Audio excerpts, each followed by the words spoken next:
Now, in the previous episode, we began work on the Scirocco R36 build, more specifically on the donor car itself, which is a 3.6 litre Passat CC that I bought off Copart. I removed a bunch of items that we're going to need for the conversion, like the drive shafts, the exhaust, and more importantly, the engine itself. But yeah, the goal for today is to move this thing off the lift and put the Scirocco on there, and then hopefully drop the 2 litre engine out of it. And no, I don't mean literally like what happened last time. It's been a couple of days since that whole dropping situation. You know how you normally have time to reflect. I didn't bother doing that. We're pushing on through. We're going to get this Scirocco R36 done. One of the other things I mentioned at the end of that video was that I did have an engine crane. It just needs to be assembled. Well, would you look at that? It's assembled. A brand new engine crane that I got off eBay. It's nothing too fancy. I just looked at the listings that had the most sold, and I think there's around 2,000 of these sold. So I figured it's probably okay. And I've also got it on a tire. Obviously this one is one of the spare CC ones, so it has got a rim on there, but I don't think is going anywhere, but I'm not going to take my chances. I'm not going to go around pushing the engine and it falls again on camera. We obviously got our good friend, the trolley. You know what? I don't hold grudges, so we'll forgive this thing going into 2024. I think it just needs a slightly more grippier surface, probably a rubber mat or get one cut to size. Now, in terms of parts, I have ordered a rocker cover, but naturally everyone's all off at the minute, so I'm having to wait for that. I've also ordered a throttle body and all the other bits of maintenance like spark plugs and just checking over numerous things we are going to do in the next video just before it gets put into that car. But in terms of what we're going to do now is basically a mix of items. We need to get this thing looking like a car again so we can actually pull it off the ramp. The subframe's still over there on a set of TTRS wheels. We still need to deal with the fact that the gear shift selector is still in the car. So I'm going to pull the trim up, unbolt that, and then hopefully it should drop through. Now, the reason we're removing this is because the Scirocco is a manual and the plan is to DSG swap it along with the engine. I thought it's best to get this done now before the CC comes off the lift, as all the remaining items like the wiring, the O2 sensors and the fuel system can all be accessed pretty easily when the car's on the ground. Once you've undone the 4 10mm nuts, 2 of which by the way are hidden below this bracket, the shifter assembly should be loose and then you can head underneath the car. Let's get the prop back down so we can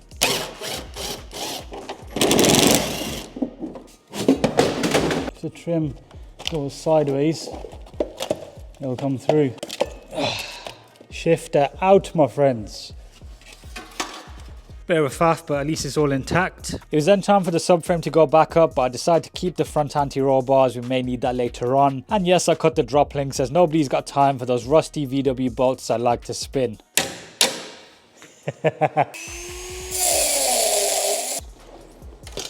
Right, subframe's going back up. Definitely a lot easier when there's no engine in the way. Steering rack in. That's the subframe secure. We are likely going to need this dog bone, but they're normally quite stuck in this bush, but we'll give it a go. Got the DeWalt out. Yep, did the trick. Small impact, no chance. Well, without a drive shaft, it does like to spin.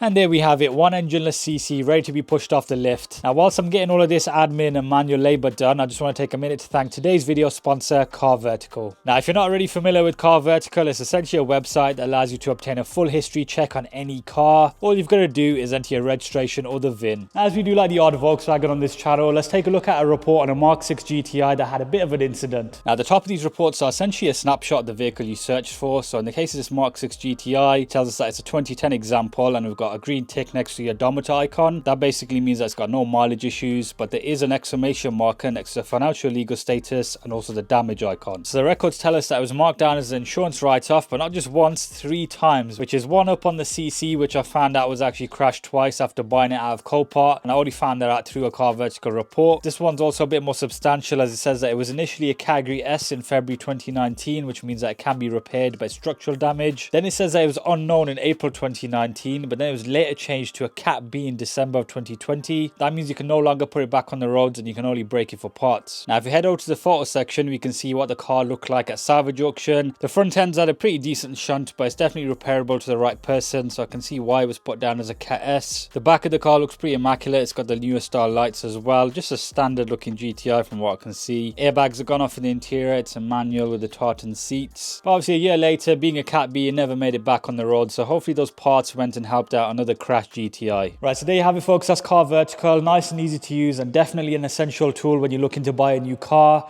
or one that you've already got and you want to see its past history. As ever, I have got my own special link down below in the description. If you click on that and then use the code TRH, what that'll do is it'll save you 10% off your next report. But yeah, big thanks to Car Vertical for their continued support of the channel. Let's crack on with this Scirocco. Now, my original plan with this video was to try and maybe diagnose the problem that the 2 litre has been having, as it's still in the car, so we can maybe test it out. But then I went to start it and it sounded like this.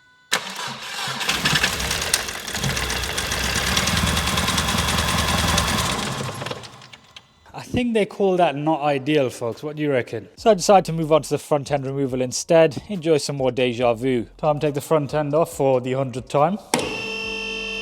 And no, this bumper's not screwed in. See? Quick release. Right, we've got our brand new headlights, which we don't want to scratch. And no, we're not cutting wires on this one. Right. Cool. It's easy to remove stuff you put on yourself, especially when it's all completely brand new. Bonnet cable. Pull that. Round and out. Almost forgot the Scirocco doesn't have a bonnet strut, so we're going to have to put a piece of wood or something that might hold there. We'll do it now so we can forget about it. Now, another thing before we remove this, you may remember when I put this car back together, I was going on about the eBay front panel being a good saving of the OEM. Well, I'm going to go back on what I said there because it actually prevented me from closing this bonnet. I thought that it was the lock that was the issue, so I went out and bought a brand new bonnet lock. These aren't cheap, they're like £70 just for that. I put that into the eBay front panel and this still wouldn't close. So I was a bit baffled, and I realized that it's because of the positioning of this lock. As soon as I got this OEM front panel, the bonnet closed instantly. So take from that what you will. But yeah, continuing on. Bit of a shame, but we're gonna have to drain that brand new coolant that we put in, and it was all proper stuff. OEM G13. Special pliers. There you go. Crash bars, all the same. Who would have guessed? Put the transmission jack under here so the rad pack doesn't fall through.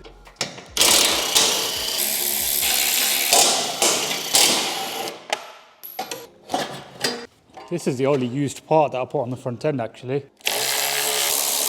Push these feet through. All right, one out. Don't break, don't break. Okay, I think we got out of that without snapping anything. A few T45s here for the AC pipes. I haven't had it filled yet, of course. I think that's finally freed. 7mm does the job. Finally. Right, so that's the front end off, nice and simple, ready for the engine to be removed. Now, in terms of the status of this thing, it may not be as bad as I think it is, but for now, I haven't really got the equipment to do a proper teardown. By that, I mean stripping apart the block and various bits like that. Taking off things like the inlet and the side casing might not end up resolving the actual problem we've got. It might be something deeper down, for example, the bottom end. I have wanted to learn the engine build side of things, so maybe this will be a good candidate for it, but not at this time because I'm itching to get that thing fitted. So yeah, I'm undecided of whether or not I'm going to be selling this as a spares or repair. I might get rid of the turbo kit because it's got a full KO4 setup. But either way, let me know on Instagram if you are interested in this. In terms of actually removing a 2-litre TFSI, I actually had a bit of practice on an S38P a couple of years ago. Ironically, it was a black KO4 3-door TFSI, all the similarities. It was even from Coventry as well, so I don't know if it's a Coventry TFSI thing, but this being a front wheel drive, it's even easier. You haven't really got to go underneath and drop the prop. Pretty much just got to unbolt the drive shafts. You've got to detach the downpipe as well, which is accessible through the top here. It is a bit tricky if they're all rusted out, but I'm hoping with this being a 2015 car, they should come off relatively easily. You'll recognize that this corner here is pretty much identical to the CC as well in terms of the way the wires are routed. It should all start to make sense now why the 3.6 swap is even possible into this engine bay. The platform of the car is what dictates that, not the sort of outward shape, because if you look at the body of a Scirocco, it's nowhere near the same as a CC. But yeah, let's send this up and have a quick look underneath. Now, I just wanted to jump in here and make a quick request. If you are enjoying this video so far and you haven't already subscribed, please go ahead and do so. I've been trying to level up the builds over the past year, and the more support we can get from the channel, the better the content will be. So yeah, it'd be great to have you on board. Again, like the 3.6, we have got unequal length drive shafts, but these are even more exaggerated because look how short that one is as opposed to this one here. Goes all the way there. There's obviously no transfer box. It's going straight into the gearbox. Exact same braking setup as a CC with the 345mm discs. These were around for ages. Same on the S38Ps, Mark V R32. But a very rusty DCC shock. So I'm going to consider whether or not to actually take them from that, because that's DCC also. And it may support the weight of the engine better. I've heard that Scirocco's are quite a harsh ride, but I haven't driven this enough to know. But yeah, the subframe's pretty much a standard affair. We don't actually have to drop that to take the engine out. We can leave it in place. But one of the biggest differences is the fact that this still has the cast arms that a regular Mark V would have. You would have thought on the Scirocco they might have given it the aluminium ones, but it's not the case. It's even got the basic bushes as well. So this would definitely benefit from like a TT setup, which is the aluminium arms, just like the B6 Passat, but the bushes that have less of a void in them. And if you look through that gap there, you can see the end of the KO4 turbo and of course the downpipe. Those nuts do look quite new, so I think that's been off before, but we still do have the cat. So I wonder what's been going on. Best to assume that a lot's been changed, especially when you've bought a salvage car like this. Level sensor. Thankfully, we can take those off the CC arms. Moving to the back, we've got the regular two-wheel drive style fuel tank. And by that, I don't mean the fuel tank has a drive unit in it. I mean that it's not the style where it goes over the prop. The four-wheel drive cars have like a saddlebag style effect where, yeah, the props run into the center. So to go four-wheel drive on this, you'll have to change the tank. We also have a fuel filter up there, which I thought was just something on the Mark V GTIs. But when we had a look under the R32, that also had an external fuel filter. The 3.6 doesn't have that, so I'll show you all of that when we strip it out. It's underneath the back seat. But yeah, subframe again, completely different, but quite a bit of rust. It doesn't make sense why a 2015 car has this much rust on it, but guess they don't build them like they used to. Right, so that's enough talking. Let's get to work on this engine pull. I opted to leave the subframe in place for this one and just undo the lower ball joint nuts. This just allows for more flexibility on the hub, and the drive shaft can come out a bit easier. So if you look at that, there's no longer a stud there. That's because it's actually at the end of my socket. Easy. Screwdriver and the brake disc trick. Now the drive shafts themselves are held in exactly like the 3.6. There's M10 splines on the inside and then the usual 24mm axle bolt on the outside. If you spin these around, you can access 3 at a time. Make sure to remember to get these brackets. There should be 3 of them, so 2 bolts per bracket. It'll come to that gap. There you go.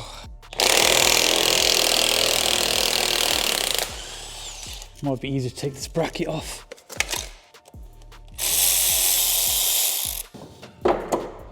There we go. Right, so with that drive shaft out the way, even with the subframe installed, you got loads of room to take off the downpipe. So I might as well get those lower 2 nuts now and then head up top. Probably could get 3 from here, to be fair. We'll do our best. So crack it off with a big breaker bar if you can. Spanner would be ideal if you got a really long spanner. 1 off. See what I mean? They're pretty fresh. Okay, got the dog bone. This connector going into the sump has also been disconnected, and I think we're pretty much done underneath. We'll head up top now, do the rest of the downpipe nuts, and go from there. Right, so I reckon we could breeze through this now because we're going to stay in the engine bay for the most part. So yeah, let's get cracking. Bit overkill, but might as well. This battery looks tiny. Get this bracket out. And again, very similar to the 3.6, but this cooler one has an extra line going at the top. We could change that out though, but the bits on the bulkhead look to be the same. That was easy enough. Not much came out. Now the shifter cables, because this is a manual, it's slightly different to the arrangement you saw on the CC, but we've got these same brackets on the end pretty much. They look like that. That's off. This one doesn't have a clip on it for some reason. Is that meant to be like that? I don't know. There's one more on the side. Right, so that's freed from the gearbox. Managed to fit the impact there.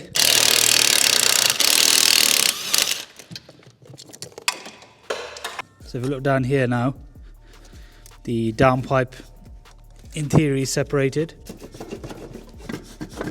Now it is, definitely. So it's fully off the turbo, so we haven't got to worry about that. Now if you look on the left here, we've got the same lines as the R36 engine, so you've got your fuel supply, same sort of quick release clip, and then this other line goes into the top of the charcoal canister as opposed to the 3.6 where it goes into some sort of thing on the top. Yeah, so you push down and up. So I had to just pull it off the canister instead. These two are going to go with the engine. Got the AC lines now as well. Easier to remove these because you can put pressure on them upwards. All that was left now was a clutch line and a few connectors related to the starter motor and the gearbox. And yeah, it's pretty much time to unplug the main engine harness which leads up to the ECU, just like what we did on the 3.6. More zip ties. That's the engine loom. Clip onto this.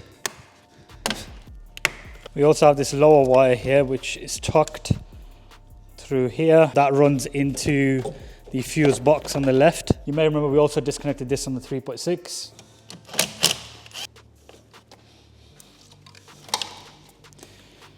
There's a connector also. Just the engine loom now to pull out. Get this off. Right. Oh dear. That wasn't meant to happen. There's a 10mm here. Assuming that's to get the scuttle out. Guess the scuttle panel's Cat S now as well. Nice. Oh, there you go. Right, so we've got two plugs just like the 3.6 ECU, but this hasn't been open before, so we need to cut these on the end. And then hopefully this metal bracket should come off.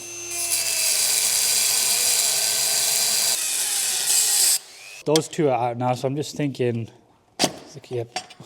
well, I thought and it's happened, so pry bar to that. Oh, okay, it's encompassed around. It's like a security lock. So the part number is 1K8, which normally means Scirocco. So I'm guessing what this has, the 280 PS file on it. Pull that through. Job done. Right, so I think I've disconnected everything. It helps that I did drop an engine less than a week ago. Double checked all the starter motor, so there's nothing going to get snagged. Also move some of these wires out the way. This side's all sorted. We ain't got no fuel lines to worry about. Back there's also sorted. So yeah, pretty much all that's left is to undo the gearbox mounts and the engine mounts. And yes, I'm going to try the table again. I know this caused a bit of havoc in the last video, but the issue arose not because of the table itself, it's because I tried to spin it around. So this was placed this way and I tried to rotate it, and then whilst rotating it the gearbox hanged over and it fell. The whole idea for that was to move the engine over to the Scirocco and get that thumbnail. When I drop the 2 litre, I'm just going to leave it as it is. I've put a towel on it as well, so hopefully that helps. But yeah, let's get that CDL out. The main thing I'm concerned about is the weight balance on the ramp, so I have put some wheels in the middle of the car. Right, let's see what happens.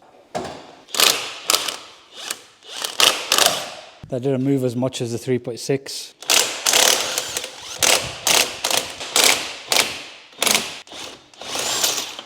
Engine's freed.